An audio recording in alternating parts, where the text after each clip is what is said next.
Hi, Arne. Looking at the stats tonight, it was 53% possession for yourselves, 21 shots to their 12, 5 on target for yourselves, 6 on target for them. They made 29 clearances compared to 14. I just wonder what those stats say about the way your players competed tonight, and also potentially what level you feel that this group can get to as well, what indication it gives of the level they can get to, whilst recognising obviously you'll lose Andy Robertson and Mo in the summer. Oh, these are a lot of questions in one. I think we made a lot of progression compared to last week. I have to give a lot of credits to the players, how hard they worked. I have to give a lot of credits to our fans, how they helped us tonight to execute our game plan. And that means if we have a high press, it's so helpful if there are fans behind you to keep on pushing you. That's what they did. Unfortunately, it's one of the many examples of this season where we weren't able to score from the many chances we had. Again, we were so far underperforming in terms of XG. And that is just an ongoing thing with us throughout the whole season. And add to that, as it seems to be a bad injury, we don't know sure yet. Add to that another intervention of the VAR, which went not in our favor. And that's also not for the first time this season. Then, of course, we are very disappointed because I think there were parts in the second half where you could just feel if we can score now, this is going to become a special night. And but the future looks very bright for this team, for this club, because we've shown that we can compete with the champions of Europe in our stadium. To be the dominant team, not many teams can be dominant against Paris Saint-Germain and generate so many chances as we did. But yeah, chances is one thing, scoring is a second. What do you make of that decision to overturn the penalty? Because the argument is obviously clear and obvious. Was it clear and obvious for yourself? I think probably last week we've had too much luck. And we ran out of luck today. So last week there were also 2 incidents where we might have been a bit lucky. Although the first one that was overturned by the VAR, there was clearly no contact and the ball was played. The second one could have been a penalty, but if you don't give it a referee, I don't think a VAR should overturn it. And today, in my opinion, and I've conceded a few of these penalties this season, and I could name them all for you, but starting with Brentford away and Leeds away, where yes, there is contact, but you would never give a penalty for this. But yeah, if the penalty is being given, usually VARs tell you, I see contact, so yeah, then the decision should be the on-field decision. I should support that. But yeah, I wasn't surprised, were you? You've seen a lot of our games. You're a fan of another club in this city, so. But I wasn't surprised that this went against. But that's not the story of the game. I'm surprised, given that there's contact, that it's overturned. Yeah, me too. But not when it comes to us, because this has happened to us multiple times this season. I think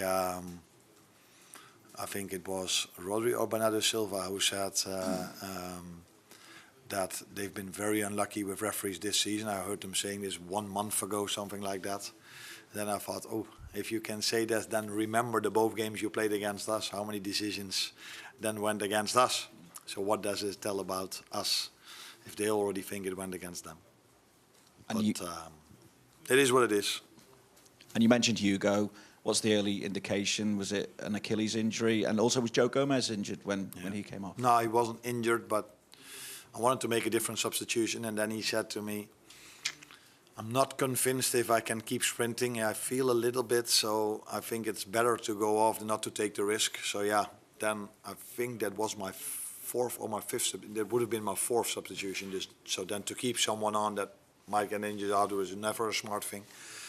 So I had to change the substitution. And Hugo, yeah, I think we all saw the video and the clips. That doesn't look good. 88 minutes still tonight. We could play with Florian, Alex and Hugo. We added 27, 28 to that tonight. And I would be surprised if we can add a few more minutes to that this season. But the good thing is, Alex is back. So yeah. This side. Rich. Yeah, sorry, on Alex, you said the good thing is that he's back. I mean, what did you make of his performance? Was he sharp enough for a game of this size, and was it a bit of a gamble, sort of hoping he could get back to his best? No, I said before the game that if you go to extra time and you play him the second half and he plays 45 minutes, there's only 2 minutes in between before extra time comes up for half an hour. And I don't think that was realistic, but to play him 45 and let's see at halftime how he feels to add 5 to 10 minutes to that was a possibility for today. But because we already had to make this first substitution in the first half, I didn't want to make the second substitution 5 or 10 minutes after halftime. That's why I took him off at halftime. He was twice close to a goal, and that's why you play a striker of his level, because there was one header from a set piece, and there was one great run in behind Pacho, where he was really close to scoring, which eventually was offside. So it's good to see and to have him back, and I think he was ready. If I thought he wasn't ready, then I wouldn't have played him.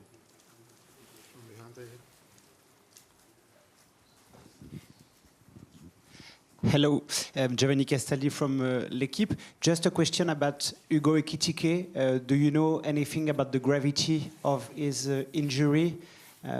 Because the image was very, very bad. Yeah, I want to come back first to add something about Alex. I think if you compare us today with last week, I think it's fair to say that he was completely ready to play. Otherwise, you can't play a first half as we did, although the second half was even better. Yeah, Hugo looks really bad, but it's difficult for me to say how bad. I think these things are, tomorrow we will, how do you say this? Investigate, not investigate. Yeah, investigate this further. How bad it is for him. Let's see. Yeah, that it doesn't look good, that's clear. You speak with him? No. I didn't see him at halftime, and after the game he was already home. Went home, so I haven't spoken to him yet. Sorry. Hi Arne, you've mentioned again that your team missed so many chances, which is very obvious. Do you have any explanations? Is it a lack of patience, a lack of precision, a lack of concentration? Is it like maybe too desperate to score goals? What is it about? No, it's difficult, but one of the reasons to play Alex and Hugo is because they have proven to be goal scorers. So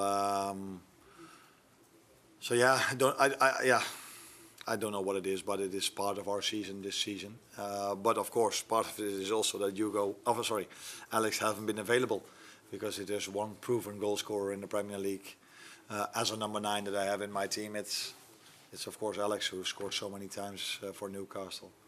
But I think if you look at the finish of Dembele, I think Rio had the same shot 2 minutes before. Very good shot, by the way, very good save of the goalkeeper. But the Ballon d'Or winner scored 2 minutes later a great goal, and that is sometimes you have to give credits to this particular player, Ousmane Dembele, who finished that chance off really well. Did he score the second one as well? Yes. Okay. Well done. Thank you.